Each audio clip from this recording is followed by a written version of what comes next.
Every single night while you sleep, something is either protecting your brain or slowly destroying it. And most people over 60 have no idea which one is happening to them. There is one silent habit, something you do without even thinking about it, that research now links to up to a 68% faster rate of memory decline. Not a medication, not a disease, a habit, something you choose every night before you close your eyes. And the most terrifying part, most doctors never mention it. Most people find out far too late. You have been told that memory loss is just a part of getting older, that forgetting names, losing your train of thought, waking up foggy, those are just the unavoidable signs of aging. But that is not the full truth, because what science has discovered in the last decade completely changes that story. Stay with me until the very end, because the number one nighttime habit I'm going to reveal today has been shown in a landmark study published in Nature Communications to reduce brain waste clearance by up to 40% every single night you do it wrong. That is the difference between a sharp, clear mind at 80 and a brain that starts failing you at 65. I am Dr. Christopher Hayes, a physician specialized in senior health with over 15 years of dedicated clinical experience. I have sat across from thousands of men and women over 60 who came to me confused, frightened, embarrassed by what was happening to their minds. They thought it was inevitable. They thought nothing could be done. What I'm about to share with you today goes against everything most people have been told about brain aging. The pharmaceutical industry profits when you believe your brain decline is unavoidable, but I have seen it reversed, slowed, and in some cases completely stopped, patient after patient. And I refuse to stay silent any longer. Here is what is actually happening inside your brain right now. Your brain has a built-in cleaning system called the glymphatic system. Think of it like a dishwasher for your mind. Every night while you sleep, cerebrospinal fluid flows through your brain, flushing out toxic waste proteins, including beta amyloid and tau, the same proteins that accumulate in Alzheimer's disease. But here is the critical part. This system only activates during sleep. And not just any sleep, it requires specific conditions, specific positions, specific habits. When those conditions are wrong, even slightly wrong, the cleaning cycle breaks down. Toxins build up day after day, night after night. And then one day, you or someone you love wakes up and realizes something has changed, and by then, years of damage have already been done. A study published in the Journal of Neuroscience found that people who consistently disrupt their glymphatic clearance show measurable cognitive decline within just 5 years. Another study from the University of Rochester revealed that the glymphatic system is up to 10 times more active during sleep than during waking hours. 10 times. That means every poor night of sleep is not just tiredness the next morning, it is a missed cleaning cycle, and those missed cycles add up. Before we go any further, I want to ask you something. How many mornings do you wake up and feel truly clear, truly rested, truly sharp? If it is less than most mornings, type foggy in the comments right now.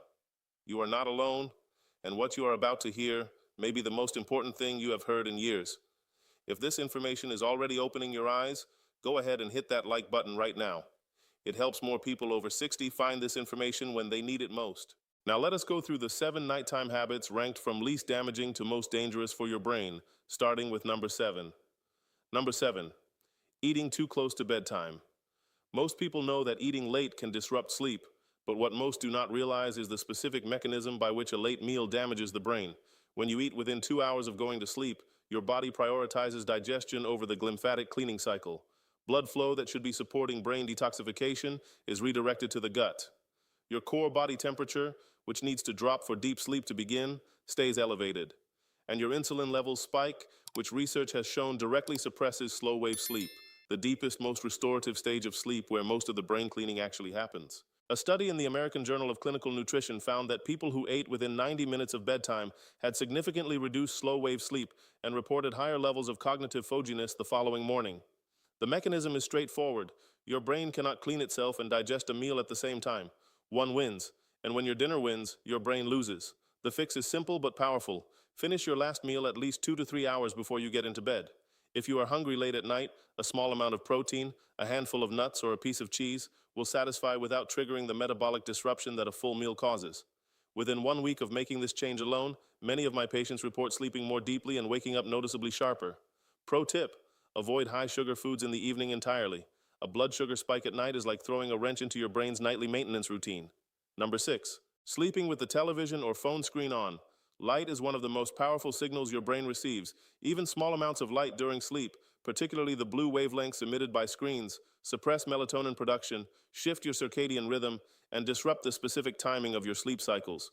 And for people over 60, this matters even more because melatonin production naturally declines with age. You are already working with a reduced supply. Anything that further cuts that supply is directly accelerating your brain's aging process. Research published in Current Biology found that adults who slept in even low-level artificial light had significantly impaired glucose metabolism by morning, a marker that is directly linked to cognitive decline and increased dementia risk. The brain does not just need darkness to sleep, it needs darkness to clean. Light signals to your glymphatic system that it is still daytime, the cleaning cycle pauses, the toxins wait and accumulate. Cover every light source in your bedroom, use blackout curtains if you can, put your phone face down, or better yet, out of the room entirely. This single change has made a dramatic difference for hundreds of my patients. Number 5, inconsistent sleep timing. Your brain runs on a 24-hour internal clock called the circadian rhythm. This clock does not just control when you feel sleepy. It coordinates the timing of every biological function in your body, including the precise windows when glymphatic cleaning is most active. When you go to bed at different times each night, even by just an hour or two, you throw this clock into confusion. Your brain never knows when to start the cleaning cycle. The result is fragmented, inefficient sleep, and a brain that is never fully cleaned. A 2021 study published in Scientific Reports tracked over 1,800 adults over several years and found that irregular sleep schedules were associated with significantly higher rates of cognitive decline, independent of total sleep duration. In other words, it is not just about how many hours you sleep, it is about when. Your brain needs consistency to do its job. Set a consistent bedtime and wake time, even on weekends, even on holidays. Your brain will begin to optimize its cleaning cycle to that schedule within 2 to 3 weeks. The improvement in morning clarity can be remarkable. Number 4, sleeping on your back. This one surprises people. We have been told for decades that back sleeping is the healthiest position, and for some things it is. But when it comes specifically to brain waste clearance, the research tells a different story.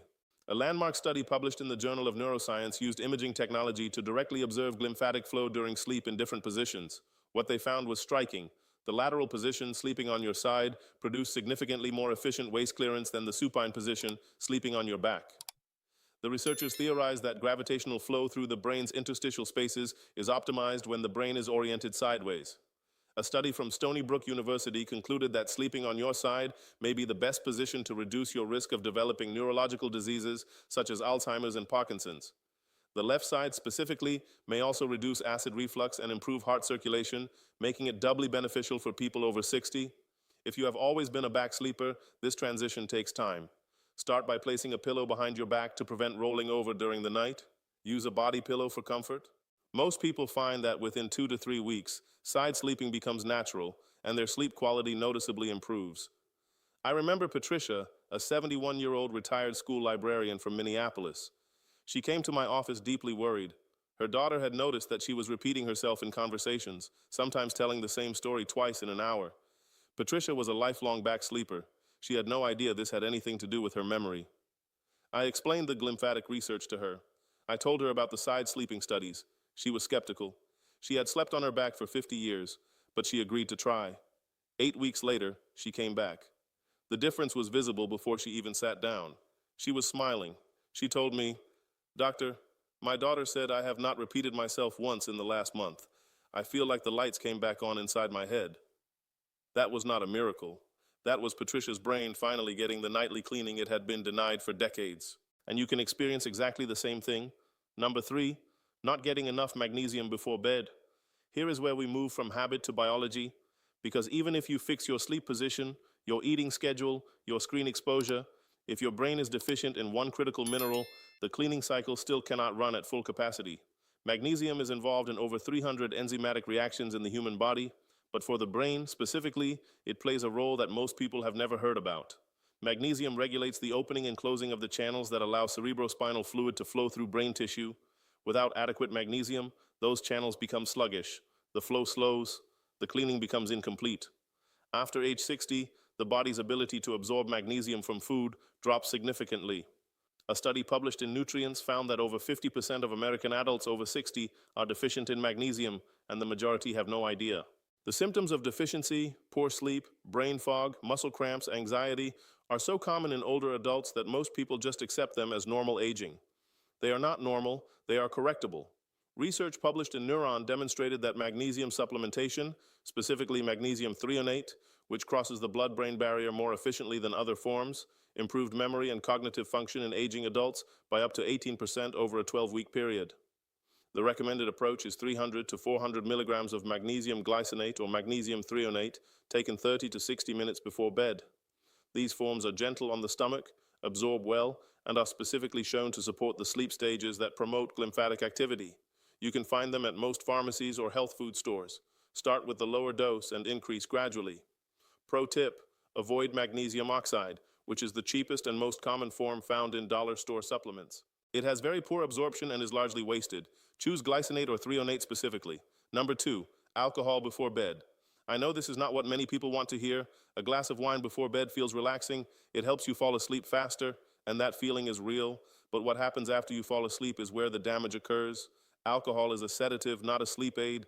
There is a critical difference. Sedation and sleep are not the same thing. While alcohol does help you fall asleep faster in the first half of the night, it dramatically disrupts the second half. It suppresses REM sleep, which is the stage associated with memory consolidation and emotional processing. And it fragments slow-wave sleep, the stage where glymphatic cleaning is most active. A study published in JMIR Mental Health found that even moderate alcohol consumption, as little as 1 drink, reduced overall sleep quality by 9.3%. 2 drinks reduced it by 24%. 3 or more drinks reduced it by nearly 40%. And this was not just subjective quality. The researchers measured actual sleep architecture, the proportion of time spent in each sleep stage. What this means for your brain is profound. Every night you have alcohol within 3 hours of sleep, you are paying a double penalty. You fall asleep faster, but you wake up with a brain that was partially cleaned at best. The toxic proteins that should have been flushed out are still there, waiting. I am not telling you to never enjoy a glass of wine again, but I am asking you to consider moving that glass to earlier in the evening. Finish any alcohol by 7 or 8 o'clock. Give your body time to metabolize it before you sleep. Within 2 weeks of making this change, most of my patients report dramatically improved sleep depth and noticeably better mental clarity the following morning. I remember James, a 74-year-old retired electrician from Chicago.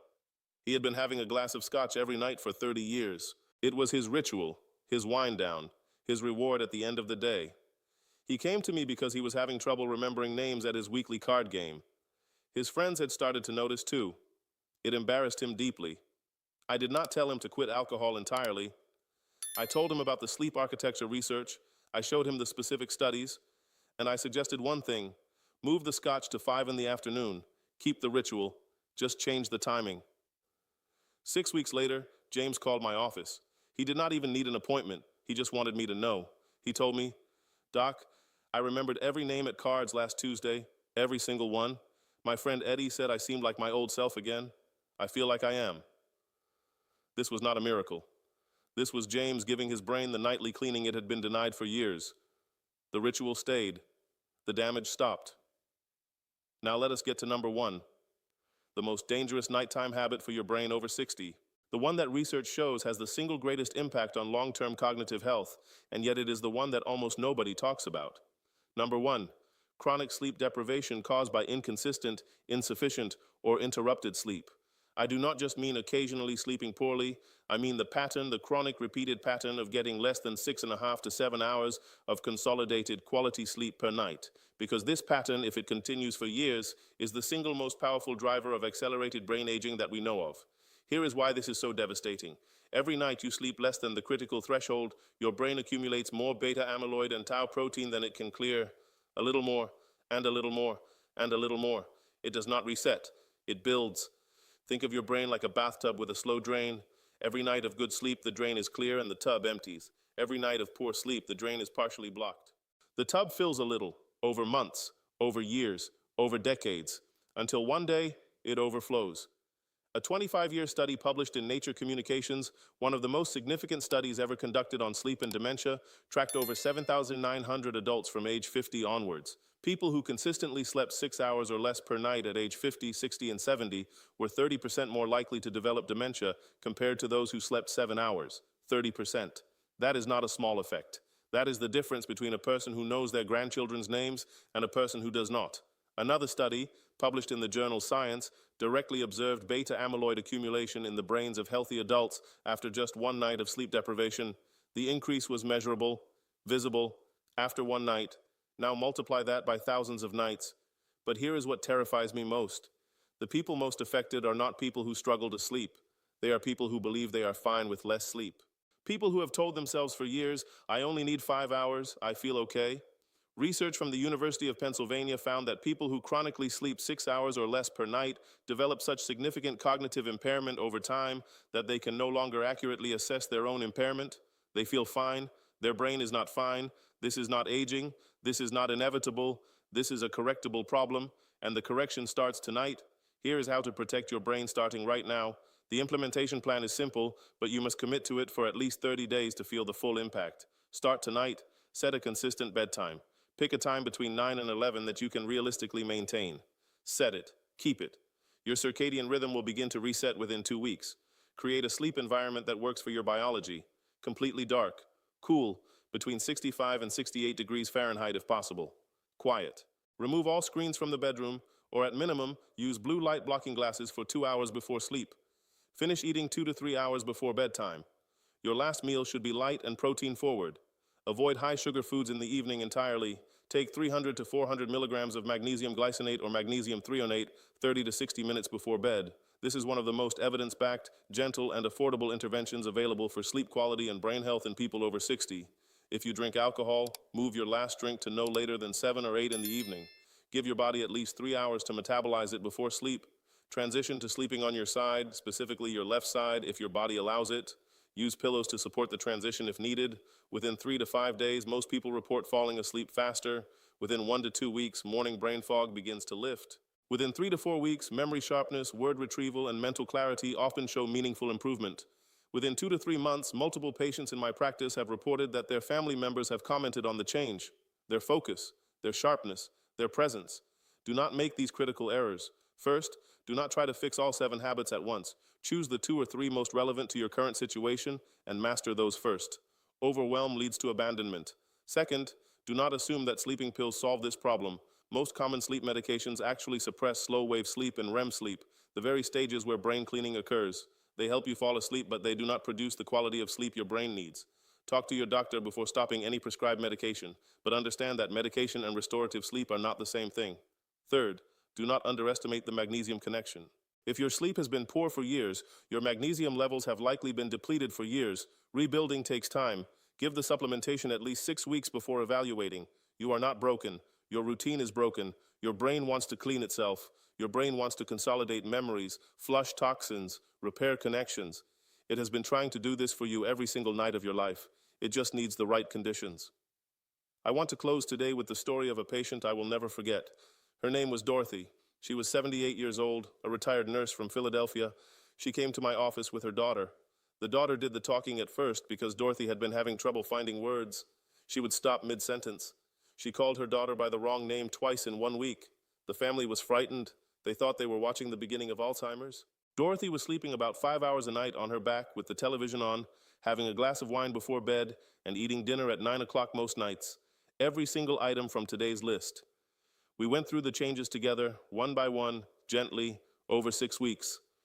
She was a retired nurse. She understood the physiology. She trusted the science.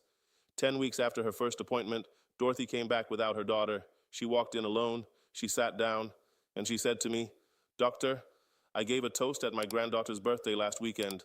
3 minutes, without notes, without stopping. I remembered everything. My granddaughter cried. I cried. I feel like myself again." That is what this is about. Not just sleeping better, not just sharper mornings. It is about being present, being yourself, being there for the people who need you. Your brain can heal. It is designed to heal. It does it every night when you give it the chance. Here is my challenge for you. Commit to just 2 changes from today's list for the next 30 days. Just 2. Track how you feel. Notice the changes. Your brain will thank you. Your family will notice, and you will feel the difference. Before we finish, I want to hear from you. Which of these 7 habits hit closest to home? Which one did you not know about before today? Type your answer in the comments below. I read every single one, and your response helps other people over 60 realize they are not alone. If this video helped you today, please hit that like button and subscribe to this channel. My mission is to give adults over 60 the clear, honest, science-backed health information that can genuinely change their lives. And please share this video with someone you care about, a parent, a spouse, a friend.